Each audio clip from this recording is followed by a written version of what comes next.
Hello, welcome back to the Ask Me Anything series. It's week 9. I'm Lena Redman, and today I will be answering the question, why is resilience the key to good mental health? And how can I help my child develop more resilience? I like to think of life not as a journey, but as a road trip. It's so much more fun. If we consider life going on a road trip, there's no real final destination apart from home. We go on a trip, we go exploring, we go on a big adventure, and then we return home.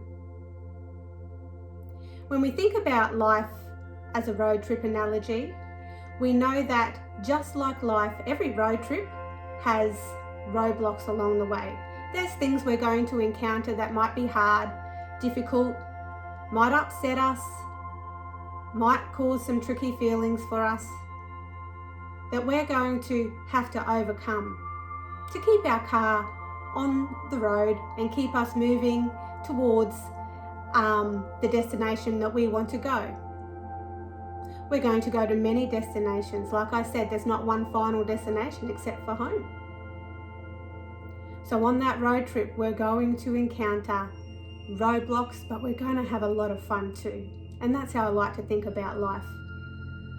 So what does resilience have to do with all this, you ask? Resilience to me is our ability to smash through those roadblocks, to not let those roadblocks stop us in our tracks. It allows us to smash through those roadblocks and go on to see what's on the other side of those roadblocks. It's exciting. Resilience is the belief that we can actually do that we can smash through those roadblocks, and that's going to be okay. Without resilience, without that belief that we can do tricky things, we can push through those challenges,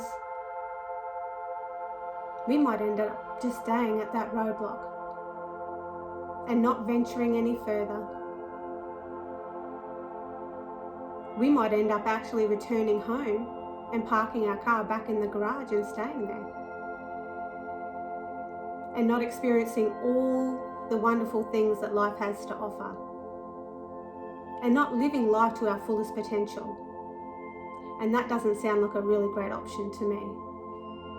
Hence why I'm so passionate about developing more and more resilience, especially for young people today. 3 main ways that we can help our children develop more resilience are, number 1, to allow them to experience negative emotions. I know as parents, we are actually primed to ensure that our children are safe. We don't want them to experience any harm or upset. So naturally, we want to take that away from them or help them to avoid it. But what we need to remember is that there is a healthy balance to that. Is that every human being is going to experience negative emotions from time to time. We need to allow our children to experience those emotions like disappointment, sadness, failure, even embarrassment, and know that it's just a normal feeling. They're just part of the whole bucket of feelings that we feel, and that you're there with them and you're going to help them through those tricky periods where they're having those feelings. But you're not going to take those feelings away from them, because what happens when we do that is we take away their opportunity to build resilience and believe in themselves that no matter how they're feeling, they're going to be okay, and that they can get through that, and that it's normal. It's normal for everyone to have some tricky feelings from time to time. So we want to empower them to know that they can manage all their feelings, the ones that feel really good, but also those tricky feelings, and that we're all doing that. Even as adults, we'll continue to do that. When we do that, we develop more and more tools to be able to manage those feelings in more helpful ways. The number 2 tip I could give you is that allow your children to do things for themselves. And I know as a parent, this can be more difficult. But we need to allow them to do that, to become more independent.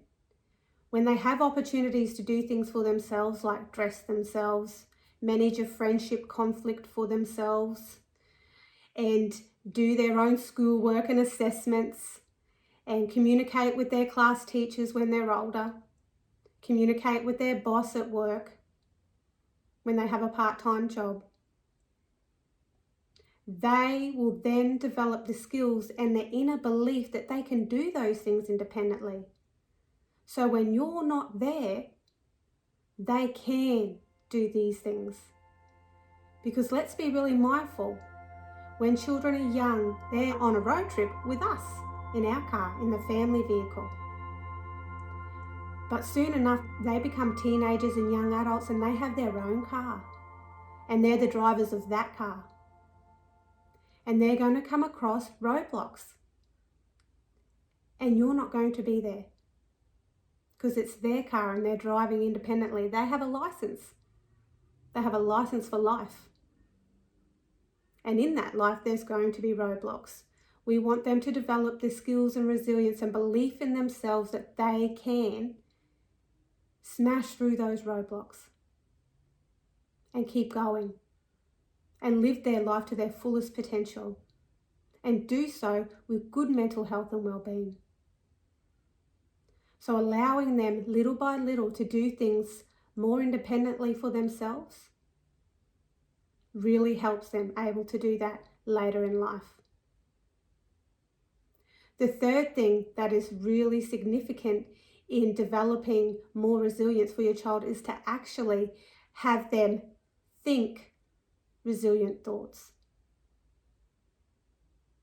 Our thoughts create our feelings create what we end up doing, our actions. Therefore, thoughts are so critical here. So when they come up against something that's challenging, that's hard, we need to teach them that this is normal and that they can get through that. That making mistakes are part of learning. That they can do hard things. That hard things are good.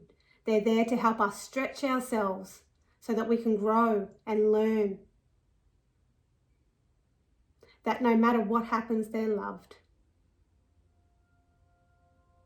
All of these statements and beliefs are essential to developing a resilient mindset. Modeling those thoughts, speaking them out loud often, is a great way of getting your child to believe in themselves and their ability to do hard things. Also having visuals around your home of empowering quotes, telling them stories about tricky times that you've got through before, or stories that you've heard of other people that are inspiring and make people want to conquer all those challenges that life does present. Resilience is the key to good mental health and well-being because it gets us to think about and believe in ourselves and know that no matter what happens in life, we mightn't be able to control all of those things. We can't. But we can control how we show up for ourselves in those times and our ability to get through those times. So in summary, the 3 ways that you can start helping your child develop more resilience is by letting them experience some negative emotions. Allow them to make mistakes. Allow them to experience disappointment by not getting their own way. Saying no. Knowing that you're there with them, supporting them at all times through those tricky times. But that they can do things independently too. Like take care of themselves in the small things, in the daily things, like getting themselves dressed, packing their bags for school,